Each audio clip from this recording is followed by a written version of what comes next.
So, what's the bottom line? We have no record of Obama as a legal scholar, even though he was cultivated for a tenure track position of University of Chicago. We have no record of him as a scholar in general. We're left with an enlarged campaign pamphlet, The Audacity of Hope, and a work of historical fiction that pawns itself off as autobiographical. That then left me with only one thing to judge Obama by the conventional standards we use, namely to look at his memoir. I devote, I think, I can't remember now, but probably something long, 50 pages, to analyzing that memoir. And the only thing I could conclude from that memoir is it's outstandingly unmemorable. It's just completely empty.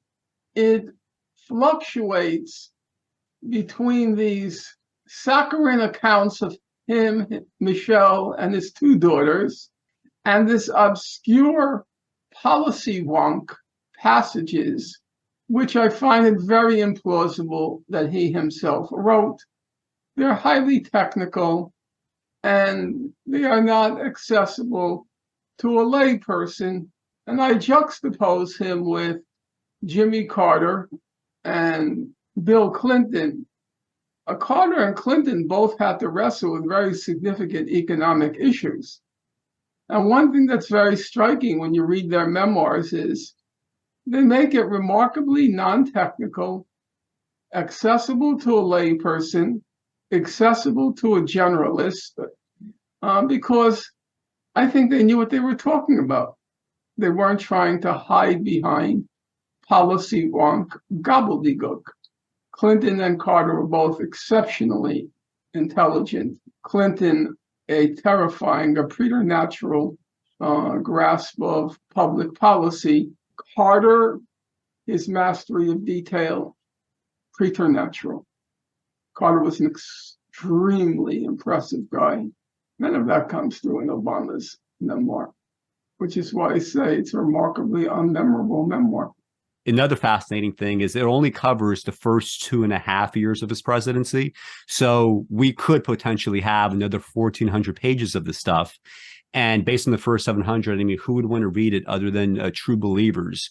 There's also parts that I find fascinating for different reasons. So, for example, you would think that he would have a lot to say about Joe Biden. Joe Biden figures almost in no way in this memoir.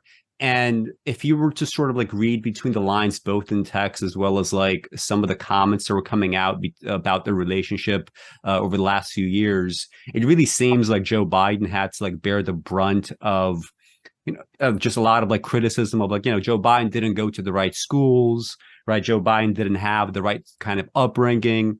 Joe Biden, looks and talks a certain way. He's not, polished like Obama. There might have been, just a ton of resentment between the two that don't really kind of like naturally are allowed to play out in this book. Now, you mentioned the name. What is the Garrow? So David Garrow is the biographer. I believe his book is like over 1,000 pages on Obama's presidency. I have not read it, but I did read various digests of it. And you don't really mention too much about the personal side of Obama.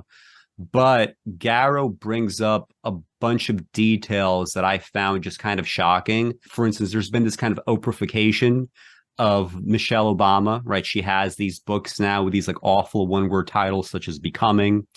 And she's presented as like, this like perfect wife, right? They have this like wonderful relationship compared to like something like Trump and Melania. And yet Garrow brings up details like back when Obama was struggling financially, she would be out there just totally publicly humiliating him right in front of his friends, in front of colleagues before he was rich and famous. And there's also details about how he tried to, let's just say, like blacken himself, right? He was dating an Asian /white woman, and he decided, I can't do this if I'm going to be in politics. I need to date a black woman. So can you talk about some of these details that maybe didn't even quite get into your book that you found just kind of like telling in different ways, revealing in Garrow's text? Like what details from that text stand in your mind outside of what you printed in this book? David Garrow's book is, I have to say, a most unusual book. It's 1,200 pages, and then there are 300 pages of double column, 300 pages of double column endnotes. So it's a real historian's tour de force.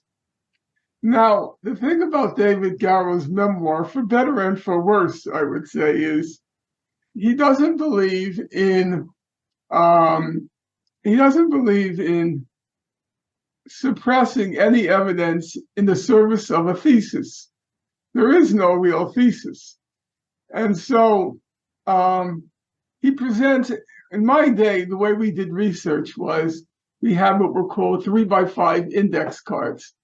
And we went to the libraries, we got the archival sources, and then we copied down information on our 3x5 index cards. Obviously, none of that is done anymore.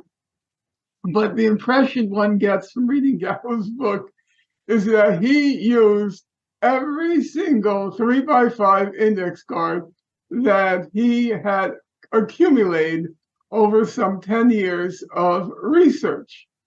And so what you have is basically the raw material for making your own judgments. He will give you everything he found, and then you decide where the truth is. In other words, as I said a moment ago, it's not a thesis-driven book.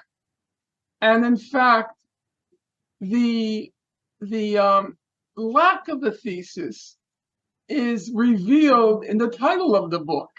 It was such a understated title, Rising Star. It's a nothing title. I actually corresponded with him. I laughed about it with him because I said, you couldn't even find a title for your biography, because when he wrote the standard biography of Martin Luther King, and it's called Bearing the Cross. And it was a very good title. As he himself says, it was the best title he came up with.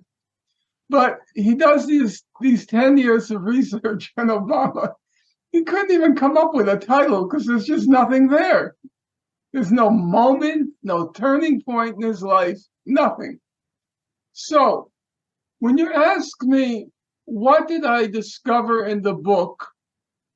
I would say in Obama's biographer, namely David Garrow, Rising Star, I think the thing I found most telling was that it was perfectly plain by the end of the book that Obama didn't have a political bone in his body. He was a totally unpolitical, maybe you want to say apolitical or unpolitical. He was and remained a totally apolitical creature.